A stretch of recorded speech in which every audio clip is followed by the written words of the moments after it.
मृत्यु के बाद आत्मा क्या खाती है, कहां रहती है, क्या करती है? क्या आत्मा मरती है? क्या मृत्यु के बाद भी हमारा अस्तित्व बना रहता है? क्या जीवन केवल एक यात्रा है या इसके आगे भी कुछ है? दोस्तों, जब कोई इस संसार से विदा लेता है तो हम कहते हैं उसकी आत्मा को शांति मिले। पर यह आत्मा आखिर है क्या? क्या यह केवल एक विश्वास है या एक शाश्वत सत्य? भगवान श्री नारायण कहते हैं, तुम्हें और मुझे ही आत्मा कहा जाता है। जब हम शरीर छोड़ देते हैं तो लोग हमें अलग अलग नामों से पुकारते हैं। कोई भूत आत्मा कहता है तो कोई कहता है कि आत्मा स्वर्ग लोक चली गई। पर क्या सच में आत्मा कहीं जाती है या यह केवल हमारी कल्पना मात्र है? यह शरीर तुम्हारा नहीं, न ही तुम इस शरीर के हो। यह केवल 5 तत्वों अग्नि, जल, वायु, पृथ्वी और आकाश से बना है। एक दिन यह शरीर इन्हीं तत्वों में विलीन हो जाएगा, पर आत्मा अजर अमर है। वेद, पुराण और गीता कहते हैं कि आत्मा कभी नहीं मरती, वह केवल एक शरीर से दूसरे शरीर की यात्रा करती है। पर यह यात्रा कैसी होती है? आत्मा नया शरीर कैसे धारण करती है? और सबसे बड़ा प्रश्न, क्या आत्मा अपने अगले जीवन का चुनाव स्वयं करती है या यह सब किसी अदृश्य शक्ति के हाथ में होता है? हिंदू धर्म के अनुसार मृत्यु के बाद आत्मा को 3 मार्गों में से एक पर भेजा जाता है। अर्ची मार्ग, जो ब्रह्मलोक और देवलोक की ओर ले जाता है। धूम मार्ग, जो पितृलोक की यात्रा पर ले जाता है। उत्पत्ति विनाश मार्ग, जो नरक की ओर जाता है। परंतु यह कौन तय करता है कि आत्मा को कौन सा मार्ग मिलेगा? क्या यह हमारे कर्मों पर निर्भर करता है? आत्मा की यह रहस्यमयी यात्रा कितनी सच्ची है, आइए इसे गहराई से समझते हैं। प्यारे साथियों, वेद, पुराण और गीता अनुसार आत्मा अजर अमर है। आत्मा एक शरीर धारण कर जन्म और मृत्यु के बीच नए जीवन का उपभोग करती है और शरीर के जीर्ण होने पर शरीर छोड़कर चली जाती है। आत्मा का यह जीवन चक्र तब तक चलता रहता है जब तक कि वह मुक्त नहीं हो जाती या उसे मोक्ष नहीं मिलता। प्रत्येक व्यक्ति, पशु, पक्षी, जीव जंतु आदि सभी आत्मा हैं।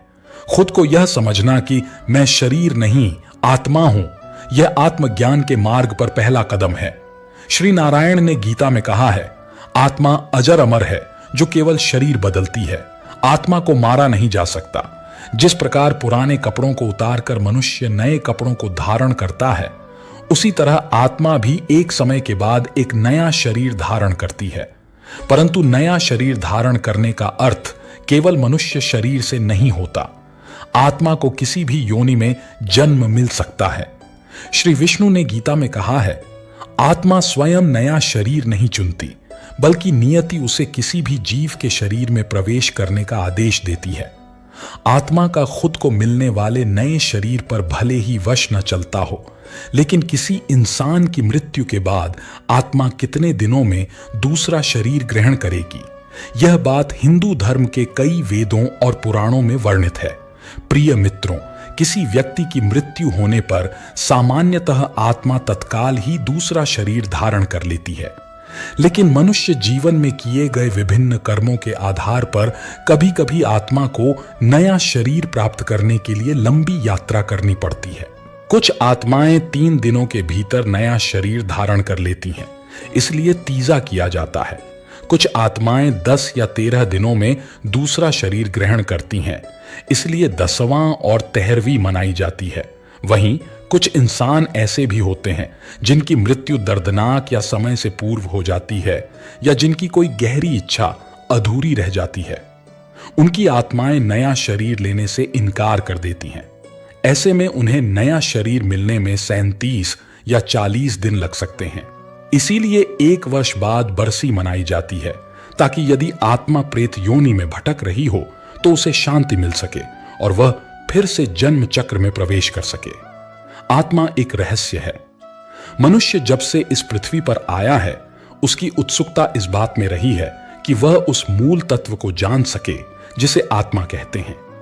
भगवान श्री विष्णु ने आत्मा का विस्तार से वर्णन किया है और बताया है कि प्रत्येक मनुष्य के शरीर में आत्मा रूप में मैं विराजमान रहता हूं। आत्मा ही जीवन है, आत्मा ही मूल सत्य है, आत्मा ही ज्ञानी है, आत्मा अजर है, अमर है। न तो पानी इसे गलाता है, न अग्नि इसे जला सकती है, न हवा इसे सुखा सकती है, और न ही कोई इसे नष्ट कर सकता है। अर्थात आत्मा वास्तव में अजर अमर है। आप कहेंगे कि लोग तो 50-55 वर्ष की आयु में ही मृत्यु को प्राप्त हो जाते हैं। आपका कहना भी सही है, लेकिन ऐसा नहीं है कि आत्मा को उस शरीर से निकलने के बाद तुरंत नया शरीर मिल जाता है। उसे अपने 1000 वर्षों तक के समय चक्र को पूर्ण करना होता है, तभी जाकर उसे नया शरीर प्राप्त होता है।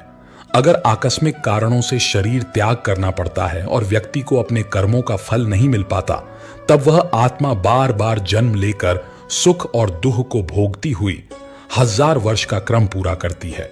व्यक्ति के रहन सहन, खान पान, योग और ध्यान के अनुसार यह निश्चित होता है कि आत्मा शरीर में कितने दिनों तक ठहरेगी।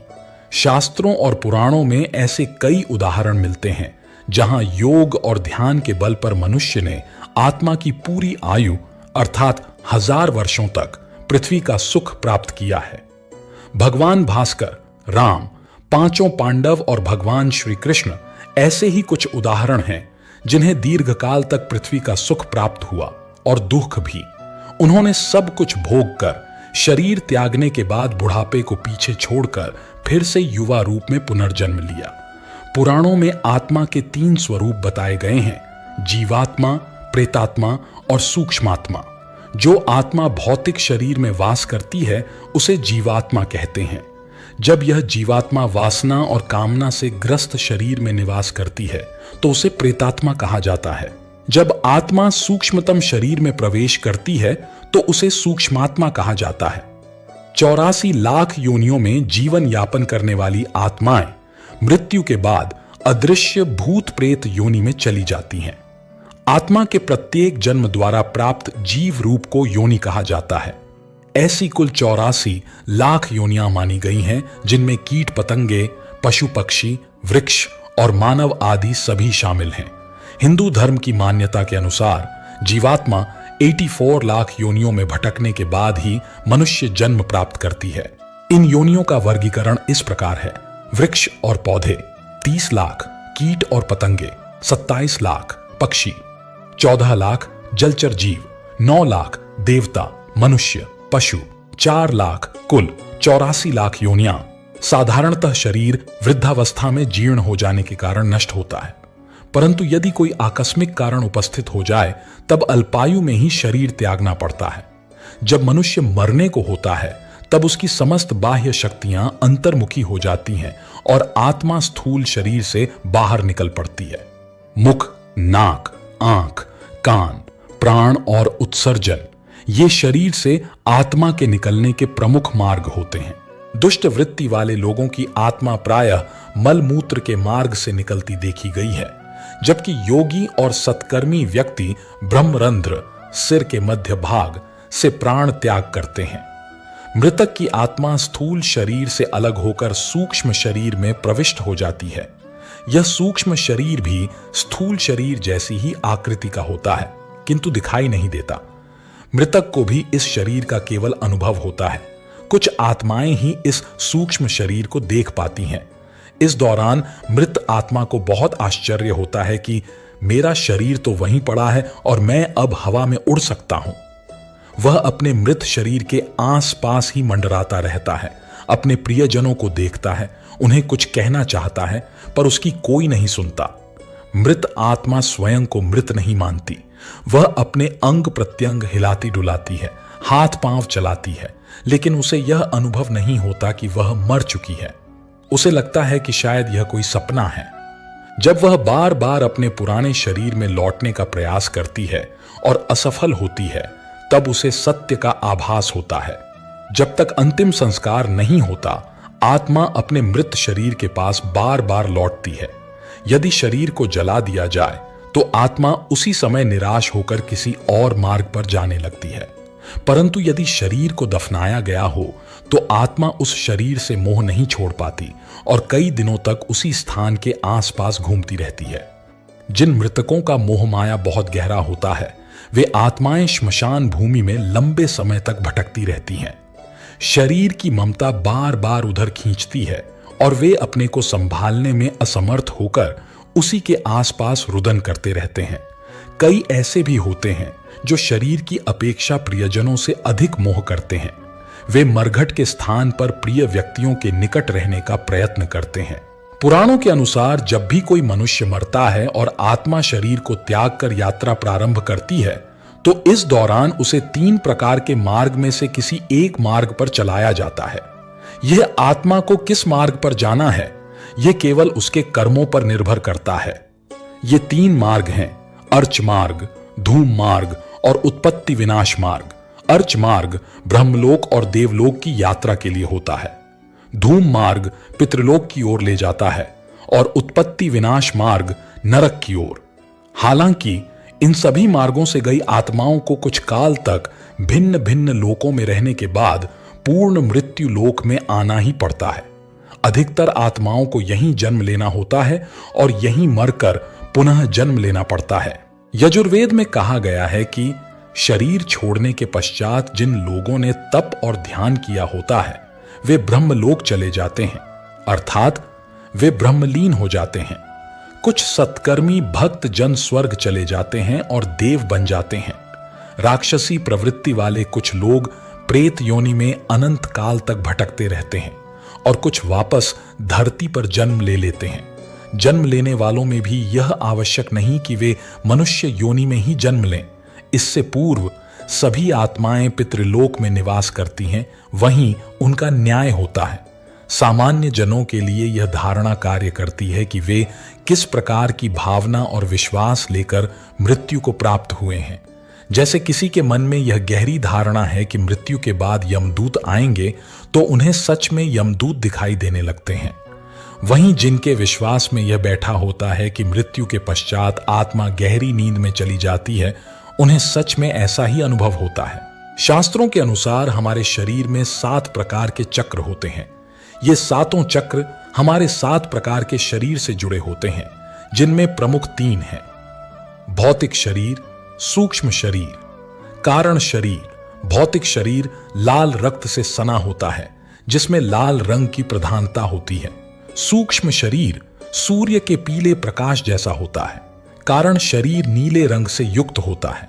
कुछ ज्ञानी जन मानते हैं कि नीला रंग आज्ञा चक्र का और आत्मा का रंग है। नीले रंग का प्रकाश आत्मा के अस्तित्व को दर्शाता है, जबकि पीले रंग की आभा आत्मा की उपस्थिति का संकेत देती है। आचार्य श्रीराम के अनुसार पाश्चात्य योगियों का मत है कि जीव का सूक्ष्म शरीर बैंगनी छाया लिए होता है, जबकि भारतीय योगी इसे शुभ्र ज्योति स्वरूप अर्थात सफेद प्रकाश वाला मानते हैं। आत्मा के लिए कौन सा दिन महत्वपूर्ण होता है? भाद्रपद की पूर्णिमा और आश्विन मास के कृष्ण पक्ष की प्रतिपदा से लेकर अमावस्या तक का समय पितृपक्ष कहलाता है। इस काल में मृत पूर्वजों का श्राद्ध किया जाता है। पितरों की तिथि को ही उनका श्राद्ध किया जाता है। सर्वपित्र अमावस्या के दिन उन सभी पूर्वजों का श्राद्ध किया जाता है जिनकी तिथि ज्ञात नहीं होती। क्या इच्छा अनुसार जन्म और मृत्यु संभव है? अपनी इच्छा से शरीर त्यागना आसान है, लेकिन इच्छा से शरीर धारण करना कठिन है। फिर भी जो व्यक्ति इच्छा से शरीर छोड़ना सीख जाता है, वह भविष्य में इच्छा अनुसार जन्म भी ले सकता है। इच्छा मृत्यु शब्द का सर्वप्रथम उल्लेख महाभारत में मिलता है, जिसका अर्थ है अपनी मर्जी से मृत्यु को प्राप्त करना। भीष्म पितामह ने तीरों की शैया पर लेटकर अपनी इच्छा से ही मृत्यु को आमंत्रित किया था। शास्त्रों के अनुसार जीव स्वयं अपनी इच्छा, भावना और कर्म से संस्कारों के अधीन होकर जन्म ग्रहण करता है। यह भाव उसके जीवन में किए गए कर्मों और अनुभवों के बीज रूप में मृत्यु के साथ जाते हैं और उसी के अनुसार अगला जन्म मिलता है। इसे एक गणितीय समीकरण की तरह समझा जा सकता है, सरल लेकिन अत्यंत गहरा। अधिकतर लोग प्रकृति के नियमों के अनुसार जन्म लेते हैं, लेकिन कुछ योगी या आत्मज्ञानी ऐसे भी होते हैं जो अपनी अगली जन्म स्थली तक का चयन कर लेते हैं। भगवद गीता में आत्मा को लेकर सबसे प्रामाणिक वर्णन मिलता है। कहा गया है, आत्मा अविनाशी है, न यह जल से गलती है, न अग्नि से जलती है, न हवा इसे सुखा सकती है और न ही कोई इसे काट सकता है। आत्मा का स्वाभाविक गुण है विस्तार करना और अंततः ईश्वर में विलीन होना। जब तक आत्मा ईश्वर के उस मूल बिंदु तक नहीं पहुंचती, तब तक वह शरीर बदलती रहती है। आत्मा को देख पाना सामान्य रूप से संभव नहीं है। इसके लिए ईश्वर की कृपा और सूक्ष्म दृष्टि की आवश्यकता होती है। आत्माएं वायु तत्व जैसी होती हैं। जब आत्मा का अनुभव होता है तो कभी कभी एक विशेष सुगंध या गंध का अनुभव भी होता है। आत्माएं अच्छी या बुरी नहीं होती, उनके साथ जुड़े संस्कार ही उन्हें दिशा देते हैं।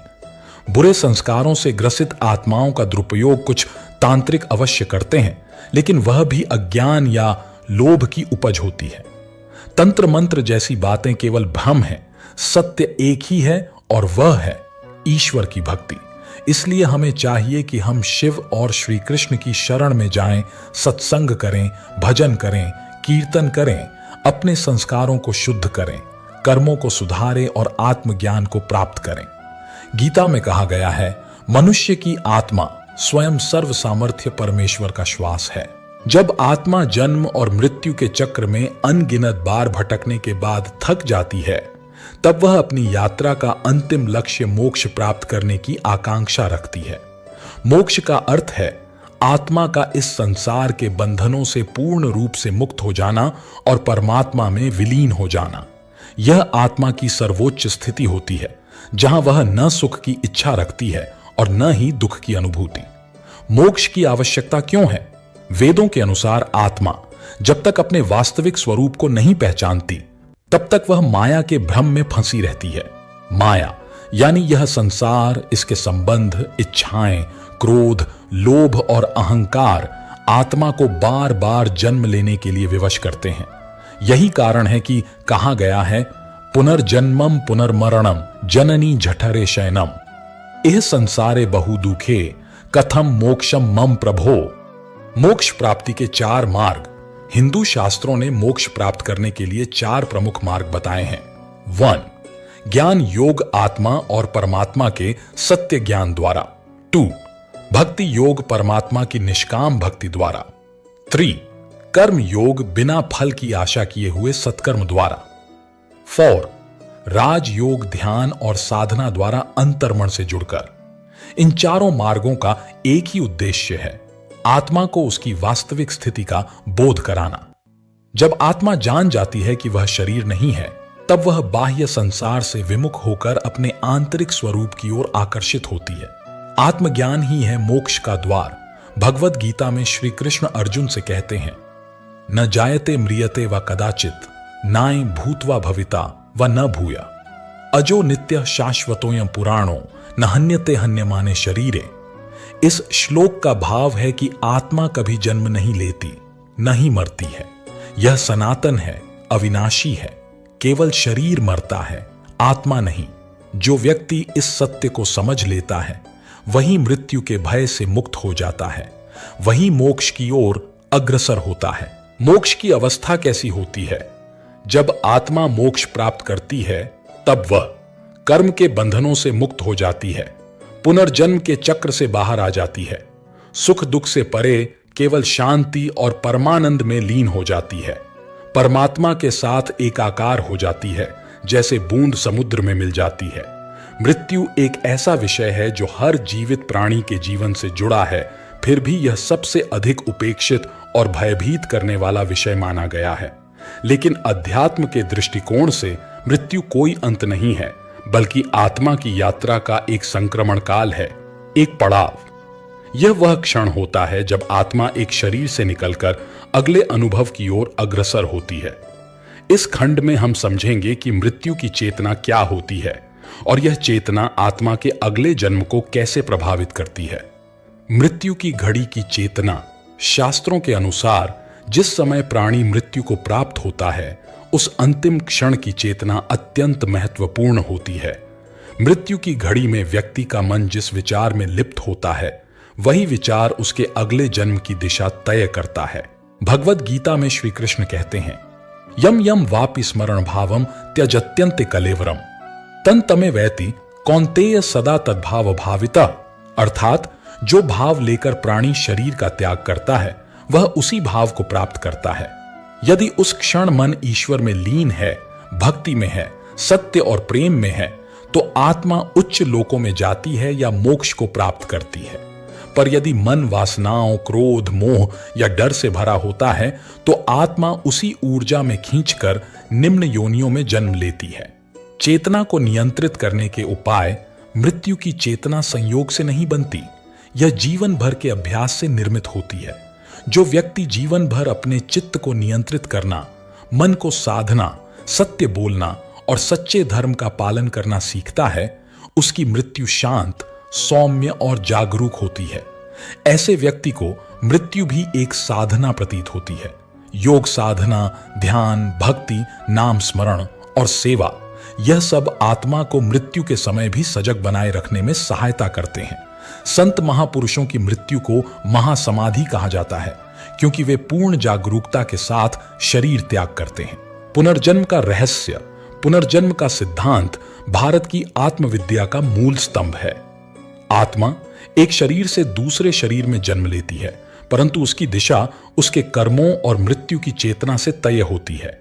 यही कारण है कि कहा गया है, जैसा कर्म करेगा वैसा फल पाएगा, जैसी चेतना रखेगा वैसी गति पाएगा। पुनर्जन्म दो प्रकार का होता है।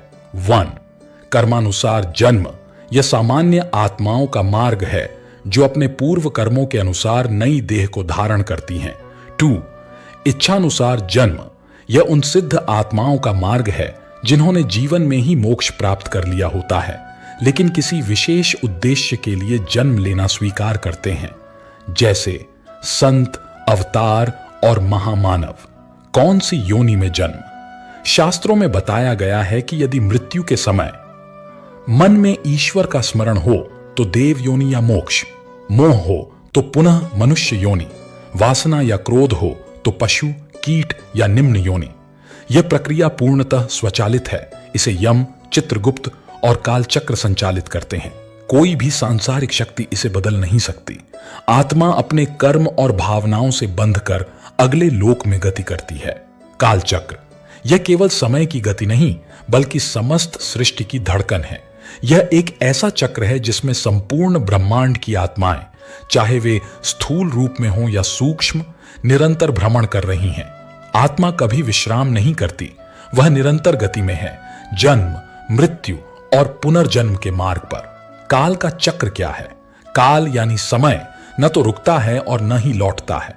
सनातन धर्म में काल को चतुर्थ भगवान कहा गया है, जो स्वयं भगवान विष्णु की इच्छा से संचालित होता है। यह काल 3 भागों में विभक्त होता है, भूतकाल, वर्तमान काल और भविष्य काल। किंतु आत्मा के लिए यह काल भी एक भ्रम है, क्योंकि आत्मा तो कालातीत है। वह इन तीनों से परे होती है, पर जब तक वह शरीर में बंधी है तब तक उसे काल के नियमों का पालन करना पड़ता है। आत्मा की ब्रह्मांडीय यात्रा कैसे शुरू होती है? जब कोई आत्मा एक शरीर को त्यागती है तब वह सूक्ष्म शरीर में परिवर्तित होकर ब्रह्मांडीय यात्रा पर निकल पड़ती है। यह यात्रा स्थूल से सूक्ष्म और फिर सूक्ष्म से कारण शरीर की ओर जाती है। इस यात्रा में आत्मा को 5 तत्वों की परीक्षा से गुजरना होता है। यह ब्रह्मांडीय यात्रा आत्मा के कर्मों के आधार पर निर्धारित होती है। यदि कर्म श्रेष्ठ हैं तो आत्मा उच्च लोकों की यात्रा करती है, जैसे स्वर्ग लोक, महरलोक, जनलोक या ब्रह्मलोक। यदि कर्म अधम हैं तो आत्मा को नरक की ओर गिरना पड़ता है। जब तक आत्मा पूर्णतः शुद्ध नहीं हो जाती तब तक उसे ब्रह्मांड के विभिन्न स्तरों से गुजरना पड़ता है। यह एक शुद्धिकरण की प्रक्रिया है। जैसे सोने को अग्नि में तपाकर उसकी अशुद्धियां निकाली जाती हैं। क्या आत्मा विश्राम करती है? यह एक सामान्य प्रश्न है। क्या आत्मा को विश्राम मिलता है? उत्तर है, आत्मा को केवल मोक्ष प्राप्त होने पर ही विश्राम मिलता है। जब आत्मा स्वयं को ईश्वर से एकाकार कर लेती है, जब वह मैं और मेरा की सीमाओं से मुक्त हो जाती है, तभी उसकी ब्रह्मांडीय यात्रा समाप्त होती है। अन्यथा वह निरंतर जन्म और मृत्यु के चक्र में फंसी रहती है। काल और आत्मा का संबंध, काल आत्मा को परखता है। काल वह दर्पण है जिसमें आत्मा अपने कर्मों का प्रतिबिंब देखती है। हर जन्म, हर मृत्यु आत्मा की स्मृति में अंकित रहती है, किंतु शरीर बदलने के साथ साथ यह स्मृति पीछे छूट जाती है। परंतु आत्मा जानती है, वह जानती है कि वह कौन थी, कहां गई थी और अब कहां जा रही है। शिव और काल एक गूढ़ संबंध। भगवान शिव को कालों का भी काल कहा जाता है, महाकाल, क्योंकि शिव न केवल आत्मा को मृत्यु के बंधन से मुक्त करते हैं बल्कि काल को भी नियंत्रित करते हैं। जो आत्मा भगवान शिव की शरण में आ जाती है वह कालचक्र से परे चली जाती है। ऐसी आत्मा फिर इस ब्रह्मांडीय यात्रा में नहीं भटकती बल्कि अनंत ब्रह्म में विलीन हो जाती है। कालचक्र केवल समय नहीं है, यह हमारी आत्मा की परीक्षा है। यह हमारे विचारों, कर्मों और चेतना की यात्रा है। जब तक आत्मा इस चक्र को नहीं समझती वह भ्रमण करती रहती है, पर जब वह स्वयं को पहचान लेती है तब वह जान जाती है, मैं अमर हूं, मैं ब्रह्म हूं, मैं ही सत्य हूं। जब मनुष्य यह जान लेता है कि वह केवल मांस, हड्डी और रक्त का पुतला नहीं है बल्कि एक चेतन ऊर्जा है, एक शुद्ध आत्मा है, तभी उसका असली जीवन प्रारंभ होता है। यही आत्मज्ञान की पहली सीढ़ी है। मैं कौन हूं? आत्मा की पहचान की शुरुआत। बचपन से हम अपने नाम, रूप, जाति, धर्म, स्थान, भाषा और रिश्तों से अपनी पहचान बनाते हैं, परंतु क्या यही हमारी सच्ची पहचान है? शास्त्रों में स्पष्ट कहा गया है, नाय देह आत्मा, यह शरीर आत्मा नहीं है। जो भीतर से देखता है, सुनता है, सोचता है, अनुभव करता है, वही आत्मा है। शरीर तो एक अस्थाई वस्त्र है जिसे आत्मा धारण करती है और समय आने पर बदल देती है। शरीर की सीमाएं, आत्मा की असीमता। शरीर जन्म लेता है, बढ़ता है, बीमार होता है और फिर नष्ट हो जाता है, पर आत्मा अजन्मा है, न उसका कोई आरंभ है और न अंत। अविनाशी है, कोई हथियार उसे काट नहीं सकता। अमृत स्वरूपा है, न अग्नि जला सकती है, न जल भिगो सकता है। भगवद गीता में श्री कृष्ण अर्जुन से कहते हैं, न जायते म्रियते व कदाचित, नाय भूत्वा भविता व न भूया। आत्मा न कभी जन्म लेती है, न कभी मरती है। आत्मा और मन, बुद्धि, अहंकार का अंतर। अक्सर लोग आत्मा को मन समझ लेते हैं, परंतु यह भ्रम है। मन संकल्प विकल्प करता है, बुद्धि निर्णय लेती है, अहंकार मैं और मेरा का भाव लाता है, और आत्मा यह केवल साक्षी है, न वह करता है न कराता है, वह बस दृष्टा है। जैसे सूर्य केवल प्रकाश देता है, जलाता नहीं, वैसे ही आत्मा केवल चेतना प्रदान करती है। बाकी सब क्रियाएं मन और शरीर द्वारा होती हैं। मैं आत्मा हूं का अनुभव कैसे हो? यह बौद्धिक ज्ञान से नहीं, अनुभव से समझ आता है। इस अनुभव के लिए कुछ साधन हैं। 1. ध्यान, मेडिटेशन। नित्य ध्यान करते हुए मैं शरीर नहीं आत्मा हूं का भाव जागृत करें। 2. स्वाध्याय, स्क्रिप्चरल स्टडी। भगवद गीता, उपनिषद, योग वशिष्ठ जैसे ग्रंथ आत्मा का गूढ़ वर्णन करते हैं। 3. सत्संग और गुरु कृपा। सच्चे गुरु की संगति से यह ज्ञान सहज होता है। 4. संवेदनशीलता। हर दिन के अनुभवों में यह जागरूकता रखें, जो दिख रहा है वह बदल जाएगा, पर जो देख रहा है वह अनंत है, वही मैं हूं। आत्मा का स्वरूप कैसा है? शास्त्र कहते हैं, एको देवः सर्वभूतेषु गूढ़ सर्वव्यापी सर्वभूतांतरात्मा। वह एक ही आत्मा सब प्राणियों में विद्यमान है, जैसे एक ही आकाश सब घड़ों में समाया है। आत्मा का कोई रूप नहीं, परंतु वह चेतन है। उसका रंग नहीं, लेकिन वह प्रकाश है। वह स्थान और समय से परे है, लेकिन हर कण में समाई है। जब आत्मज्ञान आता है तो डर समाप्त हो जाता है। मृत्यु का भय नहीं रहता, क्योंकि मृत्यु तो केवल वस्त्र बदलने जैसा है। दूसरों से द्वेष मिट जाता है। जब सब में एक ही आत्मा देखी जाती है तो प्रेम और करुणा स्वाभाविक हो जाती है। कर्मों में सहजता आ जाती है। कर्ता भाव समाप्त हो जाता है। मनुष्य केवल निमित्त मात्र बन जाता है। मोक्ष का द्वार खुलता है। आत्मा जब जान लेती है कि वह स्वतंत्र है तो वह जन्म मृत्यु के चक्र से मुक्त हो सकती है। मैं शरीर नहीं आत्मा हूं। यह वाक्य केवल विचार नहीं बल्कि मुक्ति का बीज है। जो इस सत्य को जान लेता है उसका जीवन बदल जाता है। उसकी दृष्टि में न कोई पराया होता है, न कोई विरोधी। वह जान जाता है, अहम ब्रह्मास्मि, मैं ब्रह्म हूं। आत्मा और परमात्मा मिलन की अंतिम यात्रा। मनुष्य जीवन का अंतिम और परम उद्देश्य क्या है? न कोई भोग, न कोई संपत्ति, न कोई नाम या यश, बल्कि आत्मा का परमात्मा से मिलन, यही जीवन की परम यात्रा है। जब आत्मा अपने स्रोत की ओर लौटती है तो उसे मोक्ष, पूर्णता और शाश्वत शांति प्राप्त होती है। परमात्मा कौन है? परमात्मा वह अनंत, अपरिमेय चेतना है जो इस संपूर्ण ब्रह्मांड में व्याप्त है। वह जन्म और मृत्यु से परे है। वह न कहीं आता है न कहीं जाता है। वह नित्य, निर्विकार और अखंड है। उपनिषदों में कहा गया है, सत्यं ज्ञानम अनंतम ब्रह्म। ब्रह्म परमात्मा सत्य है, ज्ञान स्वरूप है और अनंत है। आत्मा क्या है? आत्मा परमात्मा की ही एक अंश रूप ऊर्जा है। जैसे समुद्र की लहर समुद्र से भिन्न नहीं, वैसे ही आत्मा परमात्मा से भिन्न नहीं। श्रीमद्भगवद गीता में भगवान श्री कृष्ण कहते हैं, ममैवांशो जीवलोके जीवभूतः सनातनः। यह आत्मा मेरी ही सनातन अंश है। मिलन क्यों और कैसे? जब आत्मा अनादिकाल से शरीरों के बंधनों, इच्छाओं और कर्मों के चक्र में उलझी रहती है, तब वह परमात्मा से बिछड़ जाती है। पर जैसे जल की हर बूंद सागर से मिलने को आतुर रहती है, वैसे ही आत्मा भी अपने मूल स्वरूप से मिलने के लिए व्याकुल होती है। परमात्मा तक पहुंचने के 3 पथ बताए गए हैं।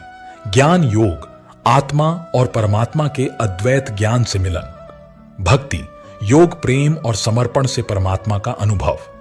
कर्म योग, निष्काम कर्म करते हुए आत्मा की शुद्धि और परमात्मा में विलय। मिलन का अनुभव कैसा होता है?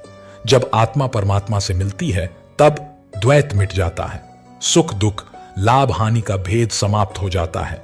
व्यक्ति मैं और मेरा से ऊपर उठ जाता है। अनंत प्रेम और शांति की अनुभूति होती है।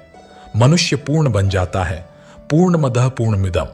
कबीर दास कहते हैं, जब मैं था तब हरि नहीं, अब हरि हैं मैं नाही। सब अंधियारा मिट गया जब दीपक देखा माही। यह मैं अर्थात अहंकार जब मिटता है तभी हरि अर्थात परमात्मा प्रकट होता है। मिलन के बाद क्या होता है? जब आत्मा परमात्मा से मिल जाती है तो उसका पुनर्जन्म नहीं होता। वह इस संसार के चक्र से मुक्त हो जाती है। यही है मोक्ष। उस स्थिति को शास्त्रों में कहते हैं सायुज्य मोक्ष या ब्रह्मलीन अवस्था। यद्यद भावम स्मरण देहं त्यजत्यन्ते कलेवरम तन तमे वैति कौन्तेय सदा तद्भाव भावितः। जिस भाव के साथ आत्मा शरीर त्यागती है वह उसी रूप में गति को प्राप्त करती है। जो परमात्मा के भाव में स्थित होकर शरीर छोड़ता है वह उसी में लीन हो जाता है। आत्मा की यात्रा अनंत है। शरीर आते जाते हैं, भावनाएं बदलती हैं, कर्म रंग बदलते हैं, पर आत्मा तब तक भटकती रहती है जब तक वह अपने मूल स्थान परमात्मा में विलीन नहीं हो जाती। यह मिलन ही है सच्चा सुख। यह मिलन ही है जीवन की पूर्णता। आत्म साक्षात्कार वह क्षण जब सब बदल जाता है। मनुष्य जीवन में एक ऐसा क्षण आता है जब सारी धारणाएं टूटती हैं, मन मौन हो जाता है, विचार रुक जाते हैं और एक आंतरिक प्रकाश प्रकट होता है। उसी क्षण को कहा जाता है आत्म साक्षात्कार। यह कोई बाहरी घटना नहीं, बल्कि आत्मा की स्वयं की उपस्थिति को अनुभव करने का वह दुर्लभ अवसर है जब मैं कौन हूं का उत्तर मैं ही ब्रह्म हूं में बदल जाता है।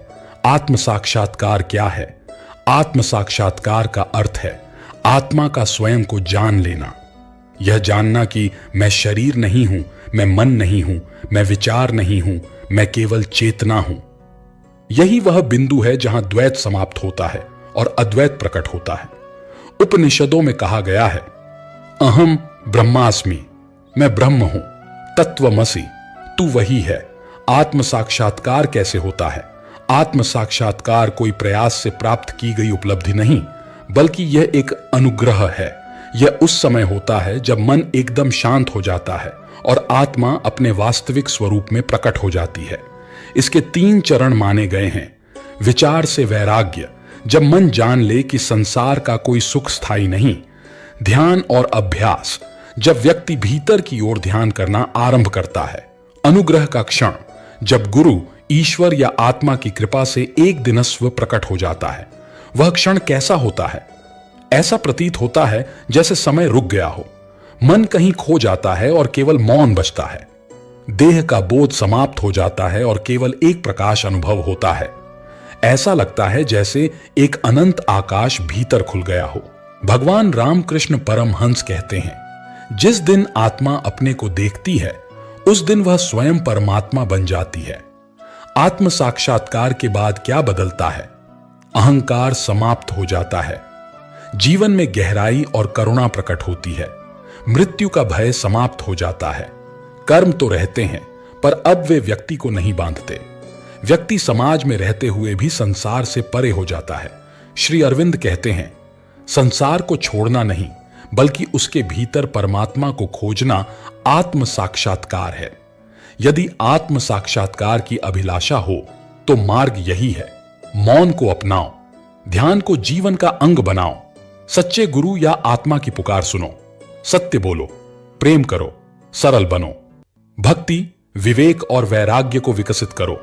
याद रखें, आत्म साक्षात्कार कोई अचीवमेंट नहीं, यह रिटर्न है, अपने ही वास्तविक स्वरूप में लौटने का एक दिव्य क्षण। मन और आत्मा दो अलग प्रकृतियों के तत्व एक ही शरीर में विद्यमान। मन परिवर्तनशील है, विचारों से भरा हुआ, जबकि आत्मा शाश्वत है, शुद्ध और शांत। इन्हीं दोनों के बीच होता है जीवन का सबसे बड़ा संघर्ष, मन की खींचतान और आत्मा की पुकार। मन क्या है? मन इंद्रियों और विचारों का संचालक है। यह संकल्प विकल्प से भरपूर एक तरंगों का महासागर है। मन हमेशा या तो भूतकाल में रहता है या भविष्य में। वर्तमान में उसका टिकना कठिन होता है। मन ही वह पर्दा है जो आत्मा को छिपाए रखता है। जैसे धुएं से दीपक ढक जाता है, वैसे ही वासनाओं और संकल्पों से आत्मा ढकी रहती है। आत्मा क्या है? आत्मा स्वयं में पूर्ण, शुद्ध, शांत और अविकारी है। आत्मा साक्षी है, वह देखती है पर प्रतिक्रिया नहीं देती। वह न जानने वाली नहीं बल्कि जानता है, स्वयं प्रकाश है। आत्मा कभी भी अशांत नहीं होती। अशांत तो मन होता है। संघर्ष क्यों होता है? मन चाहता है भोग, आत्मा चाहती है योग। मन दौड़ता है बाहर, आत्मा बुलाती है भीतर। मन को चाहिए तृप्ति, आत्मा को चाहिए मुक्ति। यह संघर्ष तब तक चलता है जब तक व्यक्ति अपनी असली पहचान को नहीं जान लेता। गीता में श्री कृष्ण कहते हैं, मनुष्य स्वयं का मित्र भी है और शत्रु भी। संतुलन कैसे आए? मौन का अभ्यास करें। मौन मन को शांत करता है और आत्मा की आवाज सुनाई देती है। ध्यान और प्राणायाम करें। मन और श्वास के संतुलन से चेतना जागृत होती है। विवेक को जागृत करें। क्या करना है और क्या नहीं, इसका निर्णय आत्मा के निर्देश से हो। कर्मयोग अपनाएं। फल की चिंता किए बिना कर्म करें, जिससे मन का संकल्प क्षीण हो। सत्संग और आत्मचिंतन करें। शुभ विचारों से मन निर्मल होता है और आत्मा के समीप पहुंचता है।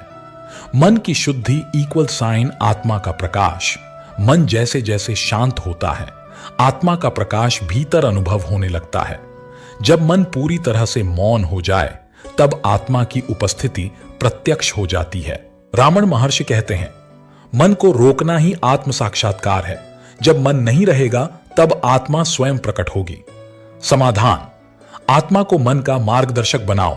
मन को त्यागने की आवश्यकता नहीं, उसे आत्मा के अधीन करना आवश्यक है। जैसे एक अश्व को साधकर उसे रथ में जोड़ा जाता है, वैसे ही मन को साधकर उसे आत्मा के रथ में जोड़ना है। तभी जीवन विकर्षण से प्रकाश की ओर बढ़ता है। योग, ध्यान और आत्मा की ऊर्जा का जागरण। योग केवल शरीर के आसनों तक सीमित नहीं, यह आत्मा से परमात्मा की यात्रा है। ध्यान मात्र आंखें बंद कर बैठना नहीं, बल्कि मन की लहरों को शांत कर आत्मा के स्वरूप का दर्शन करना है। जब योग और ध्यान दोनों मिलते हैं तब आत्मा की सुप्त ऊर्जा जागृत होती है, जिसे शास्त्रों में कुंडलिनी शक्ति भी कहा गया है। योग शरीर, मन और आत्मा का मेल। योग का अर्थ है जोड़ना, आत्मा का परमात्मा से, मन का शांति से और शरीर का चेतना से जुड़ जाना। योग के 8 अंग बताए गए हैं: यम, नियम, आसन, प्राणायाम, प्रत्याहार, धारणा, ध्यान, समाधि। इन सभी अंगों का उद्देश्य है मन को साधकर आत्मा की ओर बढ़ना। भगवद गीता में श्री कृष्ण कहते हैं, योगः कर्मसु कौशलम। योग कर्मों में कुशलता है। ध्यान आत्मा से साक्षात्कार का माध्यम। ध्यान वह प्रक्रिया है जिसमें मन भीतर की ओर मुड़ता है, इंद्रियां शांत होती हैं और आत्मा का प्रकाश जागृत होने लगता है। ध्यान में हम अपने सही स्वरूप को अनुभव करते हैं, न शरीर, न मन, न विचार। केवल शुद्ध चैतन्य। ध्यान वह दीप है जो आत्मा के अंधकार को हटाता है। कुंडलिनी आत्मा की सुप्त ऊर्जा। आत्मा की ऊर्जा मूलाधार चक्र में सुप्त अवस्था में होती है, जिसे कुंडलिनी शक्ति कहते हैं। जब योग, प्राणायाम और ध्यान के द्वारा यह शक्ति जागती है, तब वह धीरे धीरे सभी चक्रों को जागृत करती हुई सहस्रार चक्र तक पहुंचती है, जहां आत्मा का ईश्वर से मिलन होता है। कैसे करें ऊर्जा का जागरण? सत्य जीवन, आहार, विचार, व्यवहार की शुद्धता, नियमित ध्यान, सुबह ब्रह्म मुहूर्त में साधना, प्राणायाम, श्वासों पर नियंत्रण से प्राण शक्ति जागरण, मंत्र जप, ओम, सोहम, शिवाय नमः जैसे मंत्रों से चेतना का आरोहण। गुरु कृपा, आत्मा की ऊर्जा गुरु की दृष्टि से प्रज्वलित हो सकती है। जब आत्मा की ऊर्जा जागती है, व्यक्ति को आंतरिक आनंद का अनुभव होता है। डर, चिंता, मोह, लोभ समाप्त हो जाते हैं। शरीर में अलौकिक प्रकाश, तेज और शांति प्रकट होती है। व्यक्ति ईश्वर की ओर सहज गति करने लगता है। कर्मों का रहस्य और आत्मा की स्वतंत्रता _ एक गूढ़ सत्य जो जीवन के हर क्षण को प्रभावित करता है। कर्म क्या है? कर्म का अर्थ है किया गया कार्य, परंतु हर विचार, हर भावना और हर इच्छा भी एक सूक्ष्म कर्म होती है। भगवद गीता में श्री कृष्ण कहते हैं, नहीं कश्चित क्षणमपि जातु तिष्ठत्य कर्मकृत, अर्थात कोई भी व्यक्ति एक क्षण के लिए भी बिना कर्म के नहीं रह सकता। कर्मों के 3 प्रकार: संचित कर्म, पिछले जन्मों से संचित हुए कर्म जो अभी तक फलित नहीं हुए; प्रारब्ध कर्म, वर्तमान जीवन में जो भोगने के लिए प्रारंभ हो गए हैं, जैसे जन्म, परिवार, शरीर, रोग; क्रियमाण कर्म, वर्तमान में जो कर्म हम कर रहे हैं, जो हमारे भविष्य को गढ़ते हैं। कर्म और आत्मा का संबंध: आत्मा अजन्मा और अमर है, लेकिन जब वह शरीर धारण करती है तो कर्मों का बंधन स्वीकार करती है। आत्मा का स्वभाव पूर्ण स्वतंत्रता है, लेकिन अहंकार, वासना और अज्ञान उसे बंधन में डालते हैं।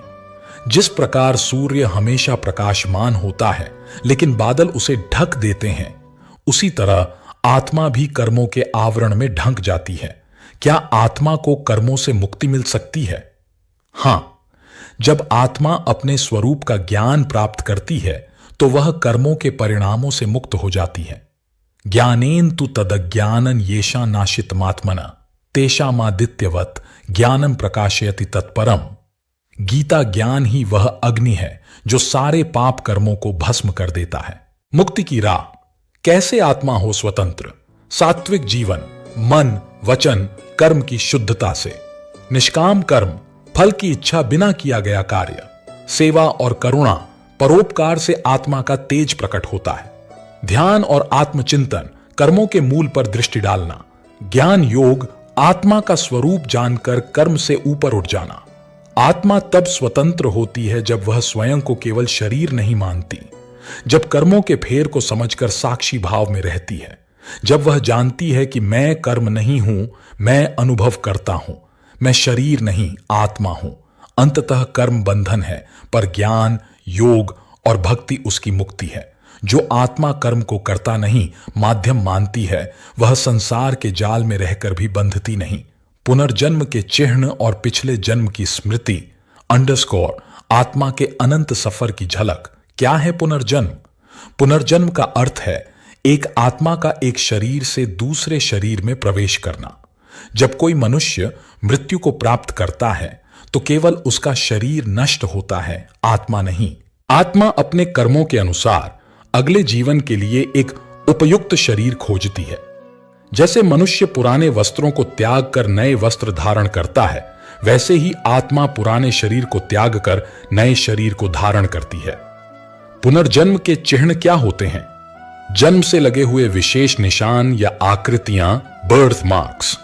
कई वैज्ञानिक शोधों में पाया गया है कि जिन लोगों के शरीर पर जन्म से ही घाव या जलने जैसे निशान होते हैं, वे पिछले जन्म की मृत्यु के कारणों से जुड़े होते हैं। अप्राकृतिक भय, अननेचुरल फियर्स, जैसे पानी से अत्यधिक डर, ऊंचाई से डर, आग से डर, ये पिछले जन्म की त्रासदी से जुड़ा हो सकता है।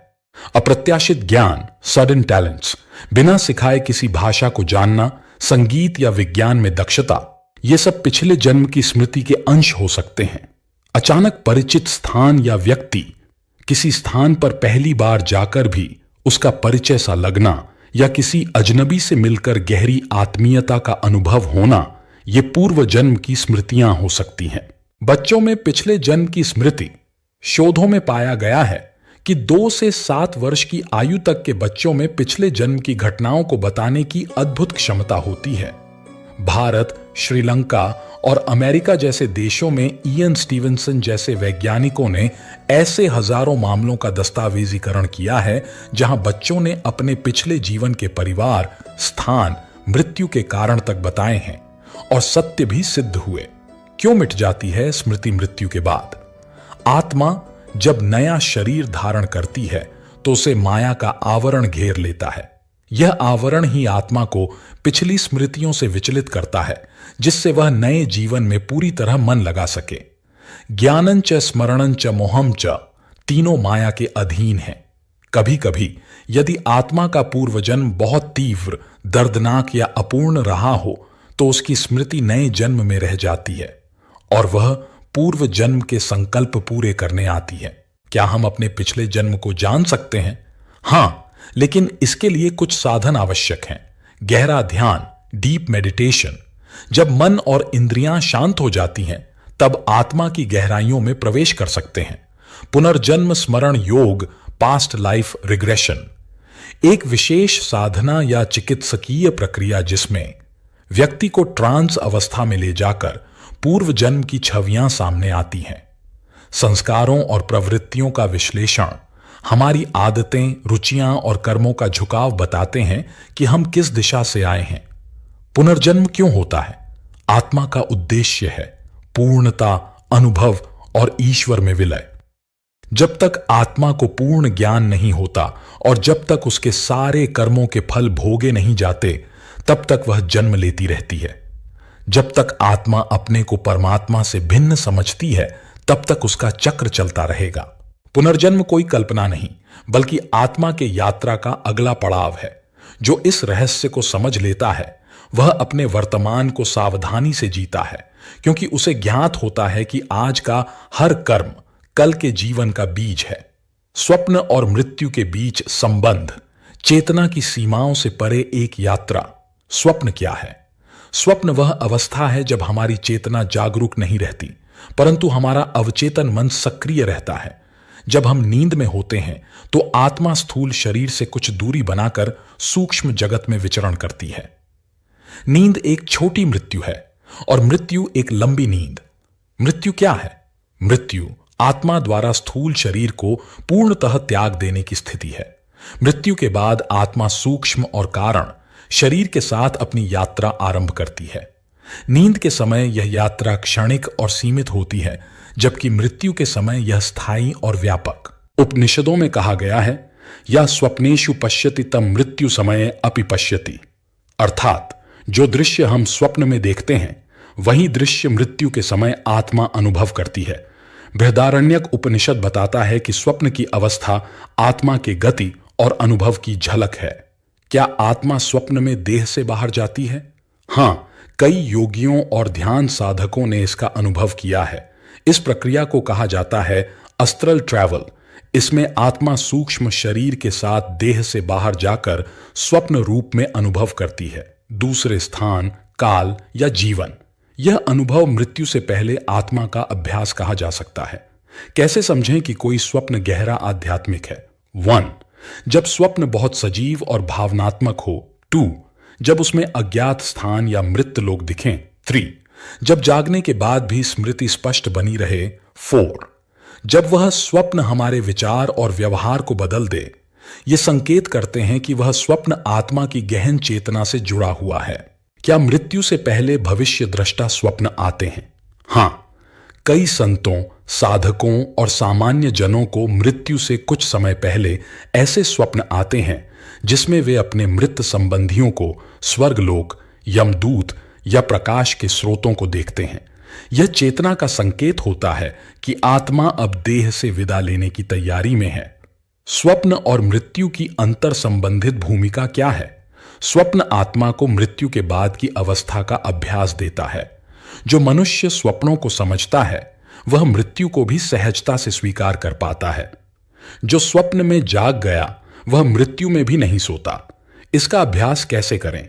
स्वप्न जर्नल रखें। हर सुबह जागने के तुरंत बाद अपने स्वप्न लिखें। सोने से पहले ध्यान करें। सोने से पहले शांत होकर आत्मा को अनुभव करने की कोशिश करें। सावधानी रखें, रात में नकारात्मक विचार या दृश्य न देखें, क्योंकि वे स्वप्न के माध्यम से आत्मा को भ्रमित कर सकते हैं। सप्त चक्र साधना, विशेष रूप से आज्ञा चक्र पर ध्यान देने से आत्मा और स्वप्न की यात्रा में स्पष्टता आती है। स्वप्न मृत्यु का ही एक अंश है। स्वप्न आत्मा को मृत्यु के अनुभव के लिए तैयार करता है। जो मनुष्य गहराई से स्वप्नों को समझ लेता है वह मृत्यु से डरता नहीं, बल्कि उसे एक दूसरे जन्म का द्वार मानता है। जीवात्मा से परमात्मा तक मोक्ष की अंतिम यात्रा, आत्मा की परम वापसी। जीवात्मा क्या है? जीवात्मा उस चेतन ऊर्जा का नाम है जो ब्रह्मांडीय आत्मा परमात्मा से निकली है और अनेक जन्मों से शरीर दर शरीर भ्रमण कर रही है। संसार सागर में बहती एक बूंद जीवात्मा वह अनंत चक्र में फंसी हुई है। जन्म, मरण, पुनर्जन्म, कर्म, भोग। आत्मा क्यों भटकती है? जब आत्मा में अहम और वासना उत्पन्न होती है तब वह स्वतंत्र सत्ता की भ्रांति में पड़कर ईश्वर से अलग अनुभव करती है। यह भ्रम ही उसका पतन है। बूंद ने जब सागर से अलग होना चाहा तब से उसकी यात्रा आरंभ हुई माया की ओर। क्या सभी आत्माएं मोक्ष पा सकती हैं? हां, हर आत्मा में परमात्मा तक लौटने की क्षमता है, लेकिन यह तभी संभव है जब कर्मों का बंधन कट जाए, वासनाएं शांत हो जाएं, अहंकार नष्ट हो जाए, आत्मा जागरूक हो जाए। मोक्ष क्या है? मोक्ष का अर्थ है मरणोपरांत पुनर्जन्म न होना, लेकिन आध्यात्मिक अर्थ में मोक्ष का अर्थ है अहम का विसर्जन, मैं का विलोपन। जहां मैं समाप्त वहीं परमात्मा आरंभ। मोक्ष के मार्ग 3 प्रमुख साधन, ज्ञान योग, बुद्धि का मार्ग, उपनिषद और वेदांत का मार्ग आत्मा को जानने के द्वारा ईश्वर में लीन होना, भक्ति योग, हृदय का मार्ग, कृष्ण, राम या शिव की पूर्ण शरण, प्रेम पूर्वक आत्मसमर्पण कर्म योग, कर्म का शुद्धिकरण, निष्काम कर्म करते हुए फल की चिंता किए बिना हर कर्म ईश्वर को अर्पित करना। तीनों मार्ग अंततः मोक्ष की ओर ले जाते हैं। मोक्ष के लक्षण क्या हैं? जिस आत्मा ने मोक्ष प्राप्त किया हो उसमें ये गुण देखे जाते हैं। क्रोध, लोभ, मोह से परे, मृत्यु का भय नहीं, सभी जीवों में एकात्मता का भाव, परमानंद में स्थित, मैं और मेरा समाप्त। मोक्ष के बाद आत्मा का क्या होता है? 3 संभावनाएं होती हैं। 1, सद्गति, स्वर्ग या उच्च लोक में विश्राम। 2, ब्रह्मलीनता, ब्रह्म में लीन हो जाना। 3, जीवन मुक्त अवस्था, शरीर में रहते हुए भी मोक्ष वेद कहते हैं। यदा पश्य पश्यते रुक्म वर्णन तथा मोक्ष प्राप्ति भवति। जीवात्मा की अंतिम यात्रा कैसे होती है? आत्म जागरण, जब व्यक्ति जानता है मैं शरीर नहीं आत्मा हूं। कर्म विमुक्ति, कर्मों से बंधन कटता है, वासनाएं समाप्त होती हैं। समर्पण, संपूर्ण अहंकार का समर्पण, जो भी हूं तू ही है प्रभु। ब्रह्म साक्षात्कार, जब आत्मा ईश्वर के स्वरूप को अनुभव कर लेती है तब आत्मा परमात्मा से एक हो जाती है। मोक्ष के प्रमाणिक ग्रंथ और गुरु श्रीमद् भगवद गीता, ब्रह्मसूत्र, उपनिषद, विवेकानंद, शंकराचार्य, कबीर, गुरु नानक, रामानुजाचार्य, रमण महर्षि जैसे महापुरुष। क्या आज के युग में मोक्ष संभव है? हां, क्योंकि परमात्मा कभी सुलभ नहीं होता, वह सदा सुलभ है। जो उसे सच्चे हृदय से पुकारे वह उसके समीप स्वयं चला आता है। मोक्ष केवल कठिन तप या त्याग से नहीं, बल्कि शुद्ध हृदय, निष्काम प्रेम और सत्कर्मों से भी संभव है। हम आए हैं लौटने, रुकने नहीं। जीवन एक यात्रा है, जीवात्मा से परमात्मा की ओर। जो इस यात्रा को समझ ले वही सच्चा योगी, भक्त और ज्ञानी बन जाता है। मोक्ष और निर्वाण में क्या अंतर है? आत्मा की अंतिम स्वतंत्रता बनाम अहंकार का अंतिम विलय, मोक्ष। यह शब्द हिंदू दर्शन, वेदांत, उपनिषद, गीता आदि में आता है। इसका शाब्दिक अर्थ है मुक्ति, अर्थात आत्मा का बंधनों से छूट जाना। आत्मा पुनर्जन्म के चक्र से मुक्त होकर परमात्मा में लीन हो जाती है। आत्मा और परमात्मा का मिलन ही मोक्ष है, निर्वाण। यह शब्द बौद्ध और जैन दर्शन से आता है। निर्वाण का अर्थ है बुझ जाना, जैसे दीपक बुझ जाए। इसका आशय है अहंकार, वासना, तृष्णा और इच्छा की पूर्ण समाप्ति। जहां कुछ भी पाने की चाह नहीं बचती, वहां निर्वाण घटित होता है। मोक्ष में क्या होता है? आत्मा जब अपने शुद्ध स्वरूप को जान लेती है, अहं से परे, तब वह संसार के कर्म बंधन, जन्म मरण चक्र से मुक्त होकर परब्रह्म में लीन हो जाती है। यह अवस्था ज्ञान योग, भक्ति योग या ध्यान योग से प्राप्त हो सकती है। वह आत्मा जो जान ले कि मैं ब्रह्म हूं, वह बंधन से मुक्त हो जाती है। उपनिषद निर्वाण में क्या होता है? निर्वाण का अर्थ है पूर्ण शांत हो जाना। जब इच्छा, तृष्णा, क्रोध, मोह आदि पूरी तरह जलकर नष्ट हो जाते हैं, तब व्यक्ति शून्यता और शांति की उस अवस्था में पहुंचता है जहां कोई द्वंद्व नहीं बचता।